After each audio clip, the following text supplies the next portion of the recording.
በስመ አብ ወወልድ ወመንፈስ ቅዱስ አሐዱ አምላክ።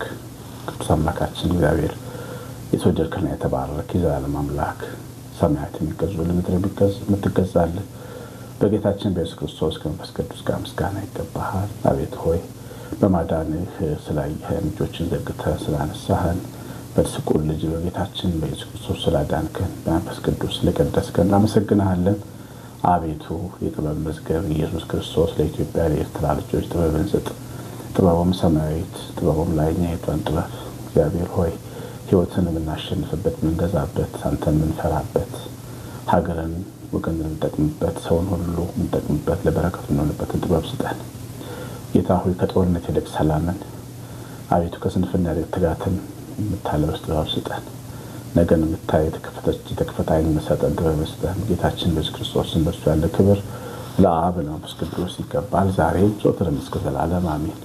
የተወደዳችሁ እግዚአብሔር ቤተሰቦች የጌታችን የክርስቶስ ልጆች በመስቀሉ ስራ ዕዳ ከፍሎ ቤተሰብ ልጆች ያደረጋችሁ ብሩካን ሁላችሁ እንደምንቆያችሁ ሁሉን የሚችል አምላክ ጌታ ኢየሱስ ክርስቶስ ምስጋና ይገባዋል።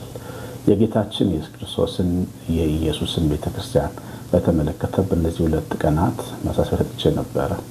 በዝዋይ ከተማ አቅራቢያ ገጠር ውስጥ የሚገኝ ታቦት ነው። የጌታ ኢየሱስ ታቦት ነው። የሚገኘው ጫካ ውስጥ ነው፣ በረሃ ውስጥ ነው። አሕዛብ ባሉበት ለጥቂት አባወራዎች የተተከለ ታቦት ነበረ። ነገር ግን ያላመኑ ሰዎችን በከፍተኛ ፍጥነት እየተጠመቁ እየመጡ ታምራት የሚሰራ እንዲሁ ደግሞ በጣም ምስኪን ድሃ የሆነ ቤተክርስቲያን እየተዋሰ የሚቀድስ ቤተክርስቲያን ያለችው ኢየሱስ ታቦት አለ ብሎኛል። ሰባኪ ነገሮች በጣም ልብ እየተነካ ያዘነ ማሳሰቢያውን ልጅ መጥቼ ነበር። ግን እጅግ ድንቅ ለሆነ ተሳትፏችሁ ምስጋና አቀርባለሁ። አስገርማችሁኛል። በዚህ ልክ ስለምትወዱት ደስ ብሎኛል። ነገር ግን እስከ ኒቆዲሞስ ድረስ ማሳሰቢያውን እናቀርባለን። በደንብ እንድንደግፈው የወርቅ ጽዋ እንገዛለታለን፣ ጽና እንገዛለታለን፣ ወርቃማ የወርቅ ሙዳይ እንገዛለታለን። በአጠቃላይ እንዴት እህቴ ውድ የሆነ ነው የቅዱሳት መጎናጸፊያ ታቦት የሚለብስ ገዝታልናለች። እግዚአብሔር ይባርካት። ሌሎችም እንደዚህ ወደ አካውንቱ ገንዘብ ያስገባችሁ ነው። ውጤቱን አሳውቃችኋለሁ። አሁንም 9114138 እንደዚህ ጌታ በረሃው ስለወደቀ ታቦቱ ስጦታ ትሰጣላችሁ። ጾም በኢየሱስ እየጾምን ነው። በረከታችን ደጃችን ላይ ነው። ይሄ ለቤተክርስቲያን የለምን እንዳይመስላችሁ። ደጃችሁን በረከት እያንኳኳ መሆኑን ነው እወቁ። ደግሞ ታውቃላችሁ የምንጠፋችኋል ብዬ አላስብም። እግዚአብሔር ይባርካችሁ። ዛሬ መንፈስ ቅዱስ የሚያስተምረን መጽሐፈ መሳፍንት ላይ ካለ አንድ ታሪክ ላይ ነው። ይህ ታሪክ ስለ ሶምሶን እስራኤላዊ መስፍን ስለነበረው ስለ ማኑሄ ልጅ ስለ ሶምሶን ነው። እንግዲህ ሶምሶን በጣም ኃያልና ብርቱ የነበረ ጀግና የነበረ ለፍልስጤሞች መድኃኒት ሆኖ የተፈጠረ እግዚአብሔር ናዝራዊ አድርጎ የፈጠረ ወጣት ነበረ እና ከእናት ከአባቱ ጋር ወደ ተምና መውረዱን ይኸው የመጽሐፍ ቅዱስ ክፍል መጽሐፈ መሳፍንት ምዕራፍ 14 ቁጥር 5 ላይ ይነግረናል። ሶምሶንም አባቱ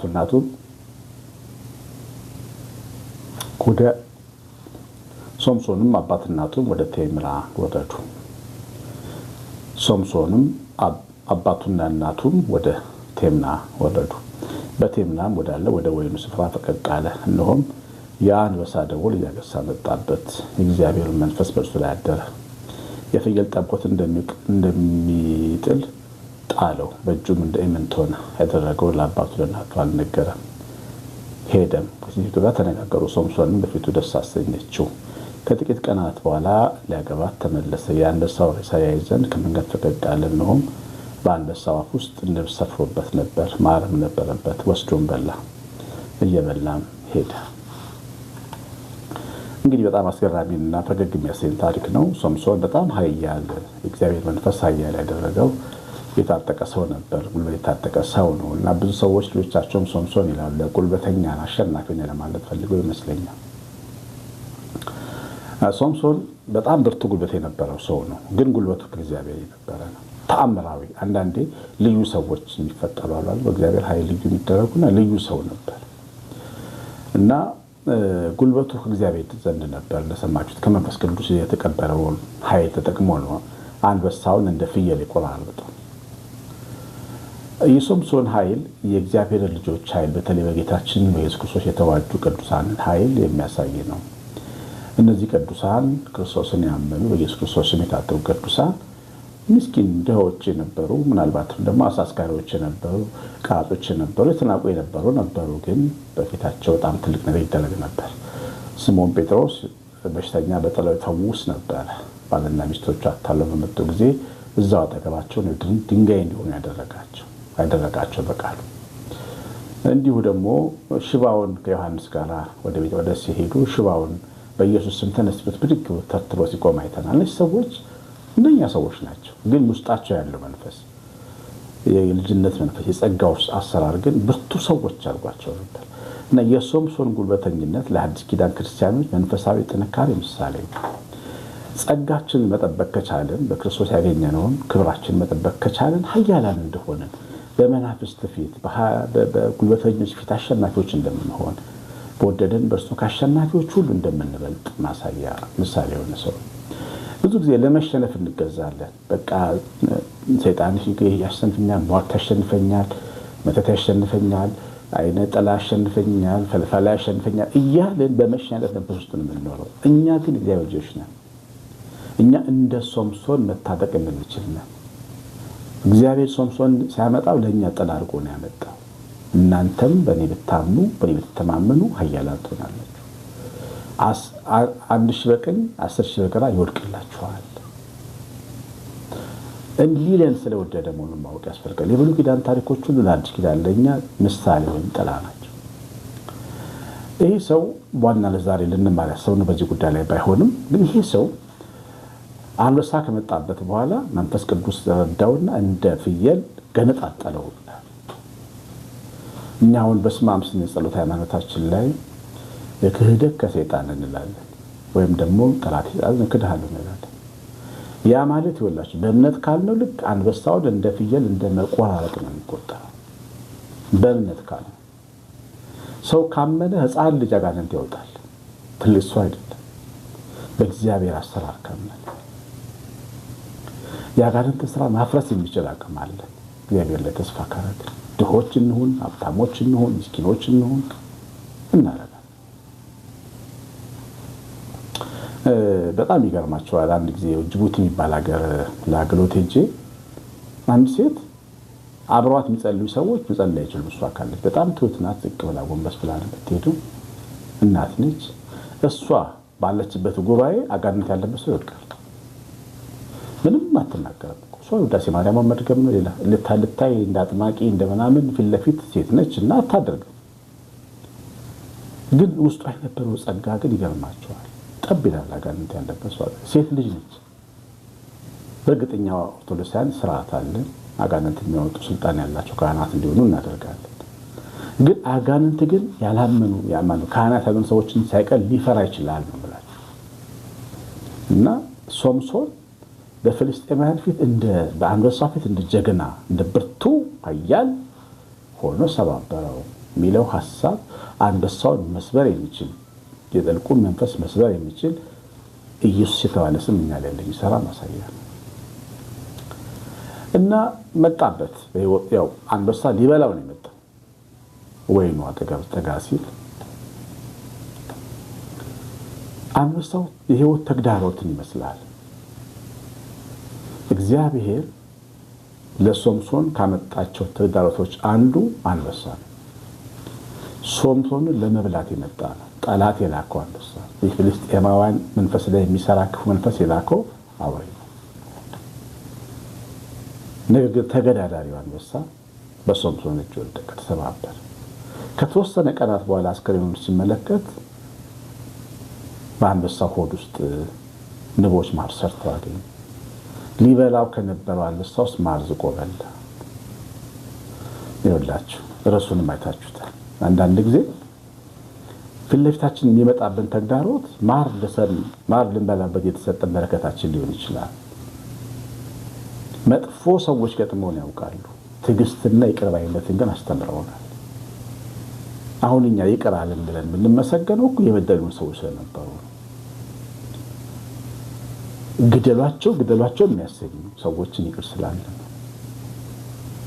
እኛ ታጋሽ መሆን የቻልነው ወይም ትዕግስተኛ የተባልነው ሰው ሊሸከመው የማይችለውን አመል ያለው ሰው ስለቻለን በህይወታችን ትዳራችንም ላይ ቤተሰባችንም ላይ ጓደኞቻችንም ላይ ቤተክርስቲያናችንም ላይ በህይወታችን ሰው ሊሸከማቸው የማይችሉ ሰዎች ተሸክመው ያሳለፉ ሰዎች አለ። እነዛ ሰዎች ግን ለኛ ማር ሆነውልናል፣ በረከት ሆነውልናል። እነዛ አንበሶች ማር ሰጥተውናል። ስርዓትን እማር ዘንድ ያስጨነቀኝ መልካም ሆነልኝ ይላል ዳዊት። ስርዓት ያለው ሰው አድርጎኛል ጠላት ያስታጥቃል ትላለች እናቴ። ክፉ ጎረቤት ዕቃ ያስገዛል። በህይወታችን ውስጥ የገጠሙን ጉድለቶች፣ የችግር ማጣት አንዳንድ ጊዜ ነገሮች ሁሉ ስርስር ብለውብን ማን በሚገርማችሁ ሁኔታ ዳቦ መግዛት አቅቶ ሊሆን ይችላል። ዳቦ መግዛት በዛ ጊዜ የተማርነው አንድ ነገር ግን አለ። ቀን እንደማያልፍ ተማር። ጨካኝ ሰዎችን ተማር። ስላለን ብቻ የሚወዱን ሰዎች እንዳሉ ተማር። የክፉ ቀን ወዳጆች ደግሞ እንዳሉ ተማር። በችግራችን ጊዜ ስላየናቸው ማለት በጨለማችን ወቅት መብራት ይዘው የመጡልንን ሻማ ያበሩልን ሰዎች አንረሳቸው። ወዳጆቻችን ለየተን አወቅናቸው። ከዋክብቶች በጨለማ ነው የሚታዩት ታውቃላችሁ። ሲጨልም ነው የሚደምቁት። ቀን የጨለመባቸው ሰዎች ይወላችሁ። ቀን የጨለመብን ቀን ወዳጆቻችን በደም አጣተን እናያቸው። ዝም ብለን እየበረመረምን አናሳልፈው ጊዜውን። በዛ ሰዓት ያሉን ወዳጆች እነሱ ወዳጆቻችን ናቸው። እነሱ በረከቶቻችን ናቸው። እግዚአብሔር ሲባርክ መልካም ሰው ነው የሚሰጠው። መልካም ጓደኛ ነው የሚሰጠው። መልካም ዘመድ ነው የሚሰጠው። በእውነት በችግር ቀን አብሮ የሚቆም የማይጥል የማይተው አይዞሽ አይዞ የሚል ሰው ነው የሚሰጥ። ፈጽሞ ሊረሳ የማይችል ሰው። ይገርማችኋል፣ እኔ በጣም ከባድ ፈተና ውስጥ የነበርኩበት ጊዜ ነበረ። ቤት ተቀምጬ እግዚአብሔር ማዳን በመጠበቅበት ሰዓት አንዳንዶች ያልዋልኩበት ቦታ እንደዋልኩ አድርገው ሄደዋል። እንደዚህ ነው ጴንጤ ሆነ ጠፋ፣ እንደዚህ ሆነ የሚሉኝ ትልቅ ዘመቻ የሚከፍቱ ሰዎች አሉ። ያው መናፍስት ይሰራሉ በዛ ላይ ማለት ነውና አንዳንድ ሰው ሲያገኘኝ ሊሰደኝ ይሞክራል፣ ሊመታኝ ይጋበዛል። ያንን እየተመለከተ እኔ እንግዲህ ከልጆቼ ጋር ቤት ተቀምጬ ቤተክርስቲያን ነው ሄዳለሁ ተደብቄ። ቤተክርስቲያን ውስጥ ያሉ ሰዎች ደግሞ እንዳይተናኮሉኝ ማለት ያንን ዜና እየሰሙ እና ተደብቄ ቤተክርስቲያን ሄጄ የመጣሁበት ሰዓት አንዳንድ ጸሎት አደርጋለሁ። ልጆቼ ቤት እንደዛ ነገር አድርገው ልጆቼ እምነቴን እንዳይጥሉብኝ ብዬ ማለት ነው። እና በዛ ጊዜ በጣም የሚሰማኝ ነበር ብቸኝነት። አብሮኝ የነበሩ ሰዎች አብሮኝ አልነበሩም። በጣም ነው ወዳጆች አጥናቂ ነን የሚሉ ሰዎች አብሮኝ አልነበሩም። ጠላቶች ሆነው ነበር የቆሙት። እና በዛ ጊዜ አንድ ቀን አንድ ወጣት ልጅ ደወለልኝ።